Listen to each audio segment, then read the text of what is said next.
Praise the Lord. യോഹന്നാൻ എഴുതിയ സുവിശേഷം 17-ാം അധ്യായം. ഇത് സംസാരിച്ചിട്ട് യേശു സ്വർഗത്തേക്ക് നോക്കി പറഞ്ഞതെന്തെന്നാൽ, പിതാവേ, നാഴിക വന്നിരിക്കുന്നു. നിന്റെ പുത്രൻ നിന്നെ മഹത്വപ്പെടുത്തേണ്ടതിന് പുത്രനെ മഹത്വപ്പെടുത്തേണമേ. നീ അവന് നൽകിയിട്ടുള്ളവർക്കെല്ലാവർക്കും അവൻ നിത്യജീവനെ കൊടുക്കേണ്ടതിന് നീ സകല ജഡത്തിന്മേലും അവന് അധികാരം നൽകിയിരിക്കുന്നുവല്ലോ. ഏകസത്യദൈവമായ നിന്നെയും നീ അയച്ചിരിക്കുന്ന യേശു ക്രിസ്തുവിനെയും അറിയുന്നത് തന്നെ നിത്യജീവനാകുന്നു.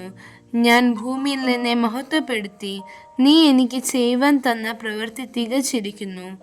ഇപ്പോൾ പിതാവേ, ലോകം ഉണ്ടാകും മുമ്പേ എനിക്ക് നിന്റെ അടുക്കൽ ഉണ്ടായിരുന്ന മഹത്വത്തിൽ എന്നെ നിന്റെ അടുക്കൽ മഹത്വപ്പെടുത്തേണമേ. നീ ലോകത്തിൽ നിന്ന് എനിക്ക് തന്നിട്ടുള്ള മനുഷ്യർക്ക് ഞാൻ നിന്റെ നാമം വെളിപ്പെടുത്തിയിരിക്കുന്നു. അവർ നിനക്കുള്ളവർ ആയിരുന്നു. നീ അവരെ എനിക്ക് തന്നു. അവർ നിന്റെ വചനം പ്രമാണിച്ചുമിരിക്കും. നീ എനിക്ക് തന്നത് എല്ലാം നിന്റെ പക്കൽ നിന്ന് ആകുന്നു എന്ന് അവർ ഇപ്പോൾ അറിഞ്ഞിരിക്കുന്നു. നീ എനിക്ക് തന്ന വചനം ഞാൻ അവർക്ക് കൊടുത്തു. അവർ അത് കൈക്കൊണ്ട് ഞാൻ നിന്റെ അടുക്കൽ നിന്ന് വന്നിരിക്കുന്നു എന്ന് സത്യമായിട്ട് അറിഞ്ഞും നീ എന്നെ അയച്ചു എന്ന് വിശ്വസിച്ചുമിരിക്കുന്നു. ഞാൻ അവർക്ക് വേണ്ടി അപേക്ഷിക്കുന്നു, ലോകത്തിനു വേണ്ടി അല്ല. നീ എനിക്ക് തന്നിട്ടുള്ളവർ നിനക്കുള്ളവർ ആകൊണ്ട് അവർക്ക് വേണ്ടി അത്രേ ഞാൻ അപേക്ഷിക്കുന്നത്. എൻ്റേതെല്ലാം നിന്റേതും നിന്റേത് എൻ്റേതുമാകുന്നു. ഞാൻ അവരിൽ മഹത്വപ്പെട്ടുമിരിക്കുന്നു. ഇനി ഞാൻ ലോകത്തിൽ ഇരിക്കുന്നില്ല, ഇവരോ ലോകത്തിൽ ഇരിക്കുന്നു.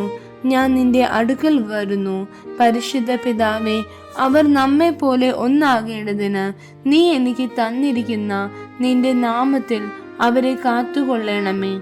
അവരോടുകൂടെ ഇരുന്നപ്പോൾ ഞാൻ അവരെ നീ എനിക്ക് തന്നിരിക്കുന്ന നിന്റെ നാമത്തിൽ കാത്തുകൊണ്ടിരുന്നു.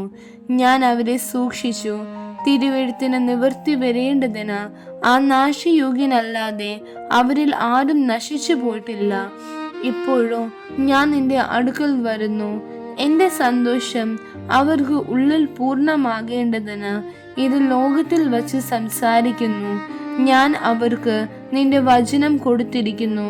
ഞാൻ ലൗകികനല്ലാത്തതുപോലെ അവരും ലൗകികന്മാർ അല്ലായക കൊണ്ട് ലോകം അവരെ പകച്ചു. അവരെ ലോകത്തിൽ നിന്ന് എടുക്കണം എന്നല്ല, ദുഷ്ടന്റെ കയ്യിൽ അകപ്പെടാതെ വണ്ണം അവരെ കാത്തുകൊള്ളണം എന്നത്രേ ഞാൻ അപേക്ഷിക്കുന്നത്. ഞാൻ ലൗകികനല്ലാത്തതുപോലെ അവരും ലൗകികന്മാരല്ല. സത്യത്താൽ അവരെ വിശുദ്ധീകരിക്കണമേ. നിന്റെ വചനം സത്യമാകുന്നു. നീ എന്നെ ലോകത്തിലേക്ക് അയച്ചതുപോലെ ഞാൻ അവരെയും ലോകത്തിലേക്ക് അയച്ചിരിക്കുന്നു. അവരും സാക്ഷാൽ വിശുദ്ധീകരിക്കപ്പെട്ടവരാകേണ്ടതിന് ഞാൻ അവർക്കു വേണ്ടി എന്നെ തന്നെ വിശുദ്ധീകരിക്കുന്നു. ഇവർക്കു വേണ്ടി മാത്രമല്ല, ഇവരുടെ വചനത്താൽ എന്നിൽ വിശ്വസിപ്പാൻ ഇരിക്കുന്നവർക്കും വേണ്ടിയും ഞാൻ അപേക്ഷിക്കുന്നു. നീ എന്നെ അയച്ചിരിക്കുന്നു എന്ന് ലോകം വിശ്വസിപ്പാൻ അവരെല്ലാവരും ഒന്നാകേണ്ടതിന് പിതാവേ, നീ എന്നിലും ഞാൻ നിന്നിലും ആകുന്നത് പോലെ അവരും നമ്മിലാകേണ്ടതിന് തന്നെ നീ എനിക്ക് തന്നിട്ടുള്ള മഹത്വം ഞാൻ അവർക്ക് കൊടുത്തിരിക്കുന്നു. നീ എന്നെ അയച്ചിരിക്കുന്നു എന്നും നീ എന്നെ സ്നേഹിക്കുന്നത് പോലെ അവരെയും സ്നേഹിക്കുന്നു എന്നും ലോകം അറിവാൻ നാം ഒന്നായിരിക്കുന്നത് പോലെ അവരും ഒന്നാകേണ്ടതിനും ഞാൻ അവരിലും നീ എന്നിലുമായി അവർ ഐക്യത്തിൽ തികഞ്ഞവരായിരിക്കേണ്ടതിനും തന്നെ. പിതാവേ, നീ ലോകസ്ഥാപനത്തിന് മുമ്പേ എന്നെ സ്നേഹിച്ചിരിക്കൊണ്ട് എനിക്ക് നൽകിയ മഹത്വം നീ എനിക്ക് തന്നിട്ടുള്ളവർ കാണേണ്ടതിന് ഞാൻ ഇരിക്കുന്ന ഇടത്ത് അവരും എന്നോടുകൂടെ ഇരിക്കണമെന്ന് ഞാൻ ഇച്ഛിക്കുന്നു. നീതിയുള്ള പിതാവേ, ലോകം നിന്നെ അറിഞ്ഞിട്ടില്ല, ഞാനോ നിന്നെ അറിഞ്ഞിരിക്കുന്നു. നീ എന്നെ അയച്ചിരിക്കുന്നു എന്ന് ഇവരും അറിഞ്ഞിരിക്കുന്നു. നീ എന്നെ സ്നേഹിക്കുന്ന സ്നേഹം അവരിൽ ആകുവാനും ഞാൻ അവരിൽ ആകുവാനും ഞാൻ നിന്റെ നാമം അവർക്ക് വെളിപ്പെടുത്തിയിരിക്കുന്നു, ഇനിയും വെളിപ്പെടുത്തും. ആമേൻ.